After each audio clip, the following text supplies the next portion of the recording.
지난 시간에 우리가 보았던 것이 이제 포로로 잡혀간 사람들이 돌아왔는데요. 돌아왔을 때 활동했던 선지자들을 살펴봤어요.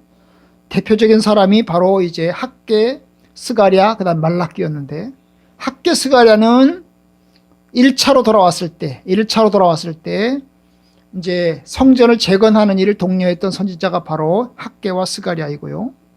그다음에 말라기 선지자는 구약 성경의 마지막 선지자죠. 그래서 이제 구약의 마지막 책이에요. 구약의 마지막 책인데 마지막 선지자가 바로 이 말라기서인데, 말라기서는 2차 귀환, 에스라의 2차 귀환쯤에 있었던 이제 선지자인데, 바로 남유다 백성들이, 하나님의 백성들이 이제 타락하고 하나님의 뜻대로 신앙생활하지 않은 것에 대해서 통렬하게 비판하면서 하나님의 뜻대로 회개할 것을 이제 강력하게 외쳤던 그런 선지자가 이제 말라기였죠. 그러면서 이제 메시아 대신 이제 주님께서 오실 것을 약속하는 말씀을 이제 말라기 선지자가 이제 전했습니다. 자, 오늘은 이제 구약 시대에 이제 선지자들이 하나님의 말씀으로 이제 나타나서 말씀을 전했는데, 사실은 이제 뭡니까? 포로 생활에 돌아오지 못한 사람들도 많이 있었다는 거죠. 포로로 잡혀가서 각 지방에서 살면서 돌아온 사람들도 있는데 돌아오지 않은 사람들도 있는 거죠. 그런 사람들을 일컬어서 뭐라고 그러냐면 디아스포라라고 그래요. 자, 디아스포라. 따라서 해봐요. 디아스포라. 디아스포라라는 말은 뭐예요?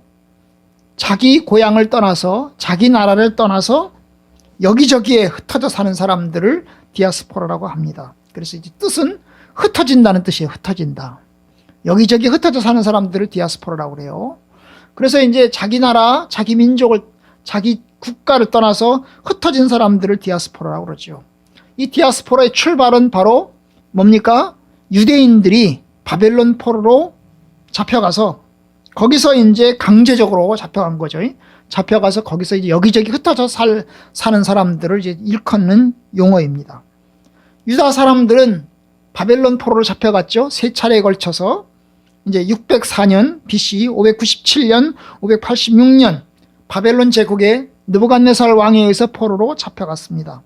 그리고 이제 페르시아가 등장하면서, 페르시아가 바벨론을 무너뜨리면서 고레스 왕이 등장하고 이제 고향으로 돌아가도 된다, 돌아가라, 이런 칙령을 받고 사람들이 돌아오는데, 다 돌아온 게 아니죠. 돌아오지 않고 남아있던 사람들도 있었습니다. 바로 이 남아서 정착했던 사람들, 이 사람들이 바로 디아스포라인 것입니다. 그런 유대인 디아스포라는 어떻게 살았을까? 돌아오지 않은 사람들은 어떻게 살았을까? 이게 이제 성경에서 나오는데, 바로 다니엘서하고 그 다음에 이제 에스더서에 나오죠. 에스더서에 나옵니다. 다니엘서에는 아시는 대로 이제 다니엘과 세 친구 이야기를 중심으로 이제 나옵니다. 그죠? 예? 그들은 강제로 잡혀갔죠. 다니엘과 세 친구 강제로 잡혀갔습니다. 그리고 거기서 이제 바벨론에서 교육을 받습니다. 이름도 바꾸고요. 창시계명도 해서 이름도 바꾸고요. 다니엘은 그래서 벨드사살이라는 이름을 가지고 이제 거기서 이제 교육을 받아요. 공부를 합니다. 바벨론식 교육을 받는 거죠. 바벨론식 교육을 받아요. 그리고 어떻게 합니까? 바벨론의 관리가 됩니다. 바벨론 제국의 문화와 역사, 정치, 이런 것들을 배웁니다. 그리고 이제 어떻게 합니까? 바벨론의 관리가 됩니다.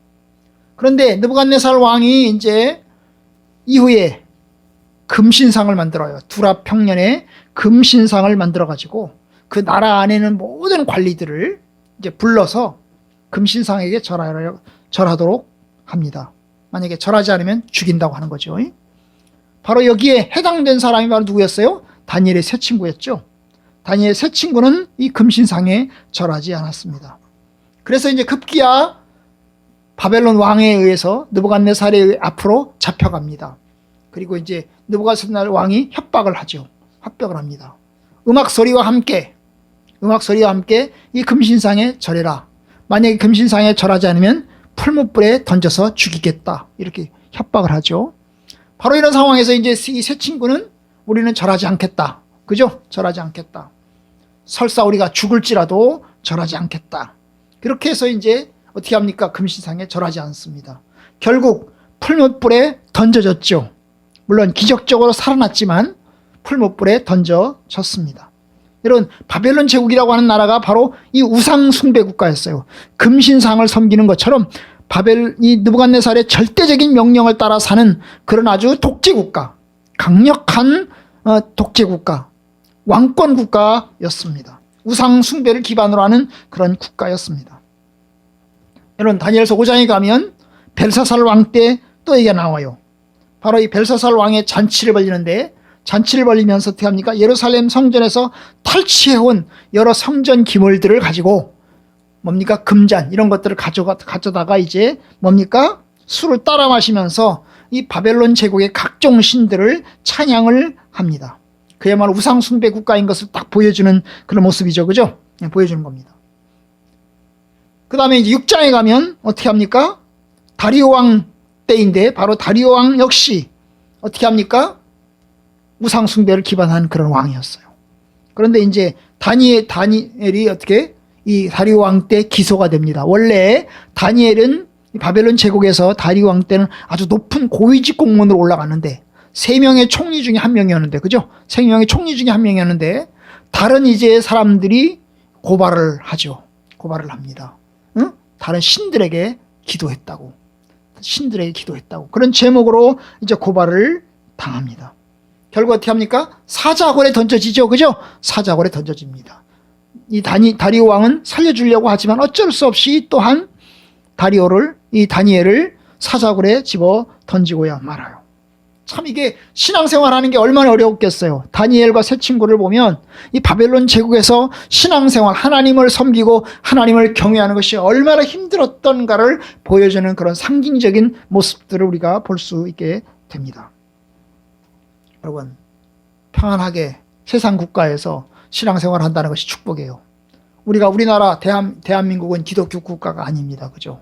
기독교 국가가 아닌데 종교의 자유를 가지고 있어요. 응? 만약에 북한처럼 뭡니까? 하나님에게 예배하는 자는 잡아간다. 하나님을 예배하지 마라. 기독교라는 종교를 믿지 마라. 이렇게 칙령을 내린다면 여러분 굉장히 신앙생활 하기가 어려울 겁니다. 그런데 우리는 종교의 자유를 가지고 있는 나라에서 살게 됐어요. 얼마나 축복이고 감사할 일입니까? 그죠? 감사할 일이겠어요. 여러분 또 다른 이야기를 이제 보죠. 바로 에스더서입니다. 여러분 에스더서는 페르시아 제국을 배경으로 합니다. 아까 말했던 것처럼 다니엘은 바벨론 제국을 배경으로 했어요. 그런데 에스더서는 어느 제국? 페르시아 제국을 배경으로 했습니다.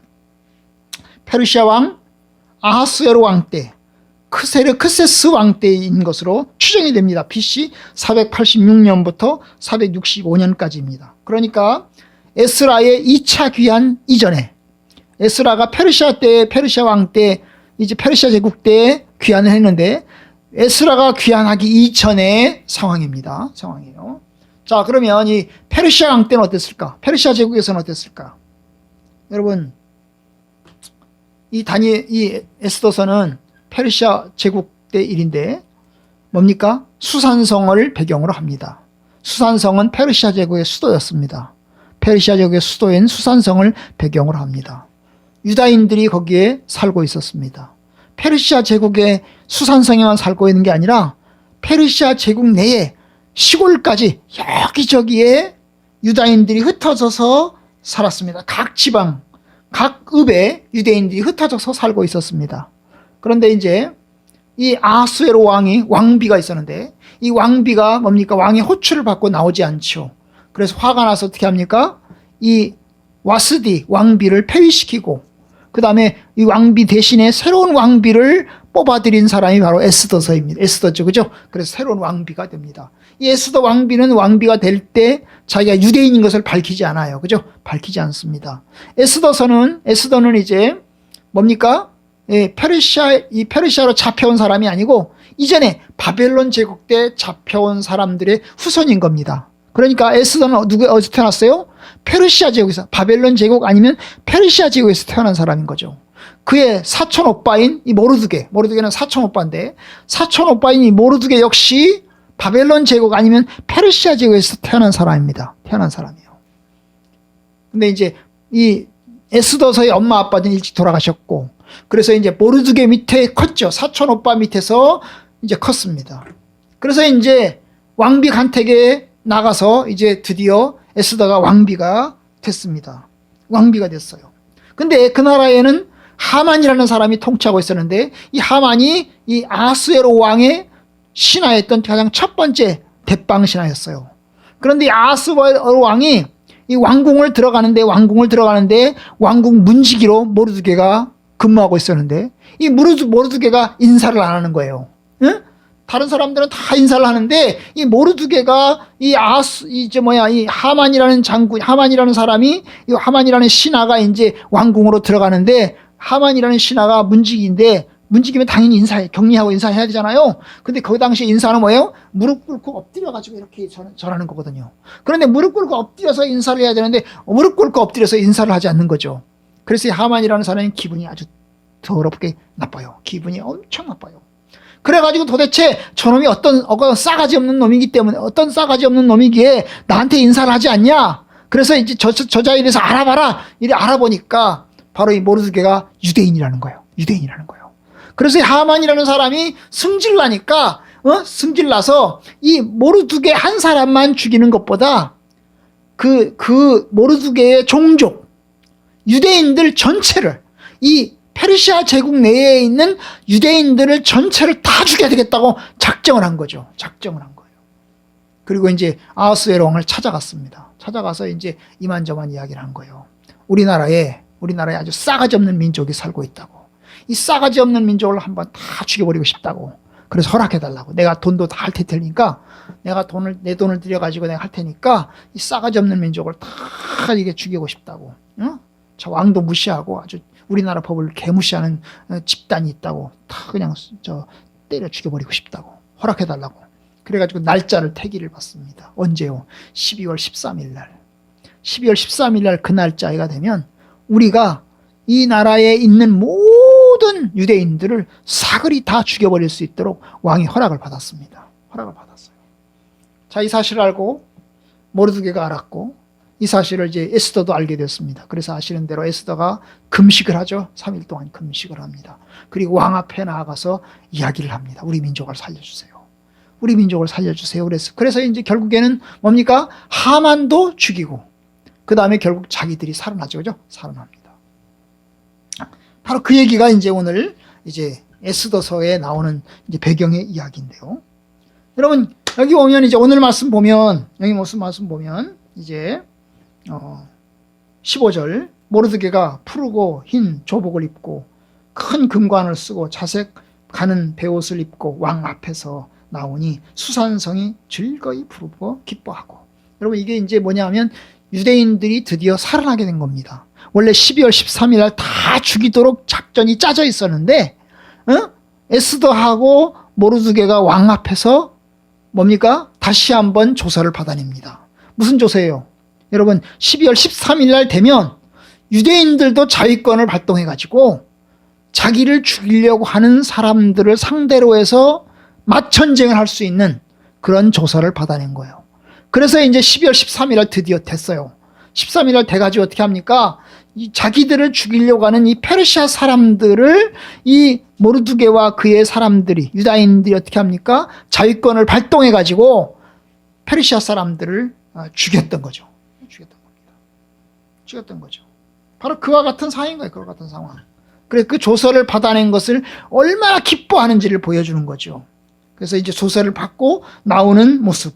수산성이 즐거이 부르며 기뻐하고 유다인들은 영광과 즐거움과 기쁨과 존귀함이 있는지라. 왕의 엄명이 이르는 각 지방, 각 읍에서 유다인들이 즐기고 기뻐하여 잔치를 베풀고 그날을 명절로 삼았다. 그래서 명절로 삼았다. 그랬어요. 얼마나 이 날이 축제일이었는지, 얼마나 기쁨의 날이었는지 몰라요. 그래서 나중에 이제 뭡니까? 이 자위권을 발동해서 유다인들이 살아납니다. 살아나요. 그래서 그 날을 이제 불임절이라고 하는 제목으로 불임절이라고 하는 명절을 이제 삼아가지고 축하하는 날로 이제 삼게 되는데요. 여러분 신앙생활 하기가 얼마나 어려운지 몰라요. 이 페르시아 제국에서 살아가는 유대인들은 소수민족이었기 때문에 눈치를 보면서 살 수밖에 없었어요. 다수는 페르시아 사람들이고요. 페르시아 제국이잖아요. 페르시아 제국이 사람들이 주인이고 그야말로 이제 뭐 유대인들은 뭡니까? 끌려가서 사는, 여기에서 흩어져 사는 소수민족인 거예요. 소수민족인 거예요. 그러니 힘이 있나요? 힘이 없죠. 그 나라의 모든 권력은 페르시아 사람들이 장악하고 있는 것입니다. 그야말로 에스더와 모르드게가 권력을 가지긴 가졌지만 여러분 그것은 한정적인 권력이었고 그야말로 절대 권력은, 강력한 권력은 페르시아 사람들이 가지고 있었습니다. 자, 이 상황에서 신앙생활 하는 거 어땠을까요? 쉬웠을까요? 어려웠을까요? 엄청나게 어려웠을 겁니다. 엄청나게 어려웠어요. 눈치를 보면서 살아야 되는 겁니다. 눈치를 보면서 살아야 되는 거예요. 그러니까 이게 이 세상에 살고 있는 아까 이제 흩어진 사람들, 흩어진 사람들 신앙생활 하는 게 어떨까요? 쉬울까요? 어려울까요? 당연히 어렵습니다. 당연히 어려워요. 디아스포라 기독교인들 얼마나 힘든지 몰라요.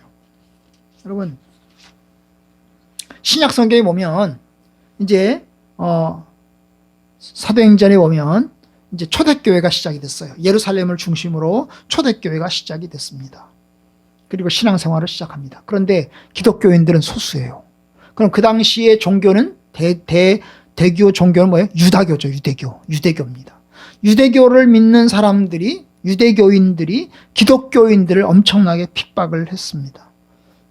초대교회 사도들과 초대교회 성도들을 핍박을 했어요. 그래서 이제 바울과 같은 사람들이 예수 믿는 사람들을 이제 잡아 죽이는 일이 생겼고, 스데반도 그렇게 해서 죽임을 당했습니다. 그리고 엄청난 핍박이 났습니다. 스데반이 죽음과 함께 예루살렘에 큰 핍박이 나서 성도들은 흩어지게 됩니다. 도망을 가게 됩니다. 여기저기 흩어지고 도망을 갑니다. 예루살렘 교회에 큰 핍박이 나서 성도들이 유대와 사마리아 지방으로 흩어지는 겁니다. 이게 신약판 디아스포라죠. 신약판 디아스포라. 흩어진 신자들은 사마리아 지역으로, 그 다음에 갈릴리 지역으로, 그 다음에 두로와 시돈 지방으로, 그리고 아래는 이집트 지방으로, 그리고 동쪽에는 이제 동쪽으로도 이제 흩어져서 갑니다. 암몬과 모압 이런 지방으로 이제 흩어져서 가는데요. 여러분, 성도들이 흩어져서 도망가는 거죠. 그야말로 풍전등화 같이 죽음의 위협 앞에서 도망을 가는 겁니다. 신앙생활 하는 게 쉽지 않죠? 굉장히 어려운 겁니다. 어려운 거예요. 우리가 세상 제국에서 성도들이 신앙생활 하는 거 무척이나 어렵습니다. 어려워요. 쉬운 게 아닙니다. 하나님 말씀대로 사는 거 쉬운 게 아니에요. 그래도 예수 믿는다고 잡아가지 않은 것은 감사하죠. 예수 믿는다고 핍박당하지 않는 것은 감사하죠. 그렇죠? 그건 감사할 일이에요. 하지만 신앙생활하는 거 쉬운 거 아닙니다. 근데 여러분, 그 당시에 디아스포라 신앙생활 목숨 걸고 신앙생활을 했어요. 다니엘과 세 친구도 목숨 걸고 신앙생활을 했고, 그 다음에 에스더와 모르드게 역시, 유다인들도 역시 목숨 걸고 하나님을 경외하는 신앙생활을 감당해왔던 겁니다. 초대교회 사람들도 마찬가지죠. 신약판 디아스포라도 마찬가지입니다. 그들도 여러분 목숨 걸고 신앙생활을 합니다. 그래서 이제 그들이 믿음을 지키면서 각 지방으로 흩어져서 어때요? 복음을 전하기 시작을 합니다. 유대와 사마리아를 넘어서 더 멀리 흩어져서 페니키아, 키프로스, 안디옥까지 흩어지면서 그들은 신앙생활을 합니다. 가는 데마다 복음을 전하고 가는 데마다 주의 말씀대로 살기를 권고합니다. 급기야 여러분, 바울이 어디까지 잡으러 가요? 어디까지? 안디옥까지 잡으러 가는 거예요. 어디까지 잡으러 간다고요? 안디옥까지 잡으러 가는 거예요. 저 다메섹까지 잡으러 가는 거예요. 이 다메스커스가 굉장히 먼 거리예요. 유다에 있는 지역이 아니라고요. 그런데 이 다메섹까지 잡으러 가는데 결국 뭡니까? 가다가 바울이 예수를 믿고 돌아오게 되죠. 그죠? 돌아오게 됩니다. 그건 기적이죠. 기적입니다. 어쨌든 흩어진 중에도 정체성을 지니면서 하나님의 뜻대로 살아가는 사람들, 이게 이제 올바른 의미에서 디아스포라인 것입니다. 여러분, 우리는 디아스포라와 같아요. 우리 성도들은 이 땅에서 살아가는 저와 여러분들은 디아스포라와 같아요. 우리는 이 땅이 우리의 고향이 아니에요. 육체적으로는 대한민국에서 태어나서 이 땅이 고향이긴 하지만 여러분, 이 땅은 우리의 고향이 아니에요. 이 땅의 정체성은 이 땅의 정체성은 하나님이 아니에요.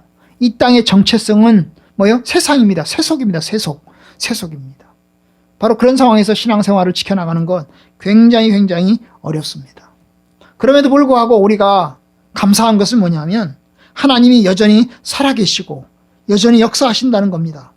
전심전력해서 신앙생활을 해나가는 사람들이 순교의 죽음과 고난을 당하기도 하지만 그러나 동시에 하나님이 살아계시기 때문에 하나님이 뜻을 이루신다는 겁니다. 하나님은 지금도 역사를 주관하고 계시고 능력으로 성도들을 붙들고 계십니다. 마치 우리 시대와 같아요. 여러분 우리 시대를 보면 하나님이 없는 것 같습니다. 혼란과 혼돈의 연속입니다. 하지만 하나님 살아계십니다. 능력과 기적으로 우리를 붙드십니다. 하나님의 역사와 주관하심으로 우리를 붙들고 계십니다. 그러니 여러분 이게 하나님을 믿는 성도들은 살아계신 하나님을 믿고 있기 때문에 우리는 포기하지 않고 그리고 열심히 하나님을 의지하고 나아갑니다. 다니엘처럼 하나님 앞에 기도하면서 또 에스더처럼 하나님 앞에 금식하면서 하나님의 도우심을 구하면서 나아갑니다. 저 여러분들이 이번 한 주간도 살아계신 하나님을 믿는 믿음으로 하나님께 구하고 또 간절하게 호소하고 하나님의 뜻대로 한 주간을 사는 저와 여러분들 되기를 주님의 이름으로 축복합니다.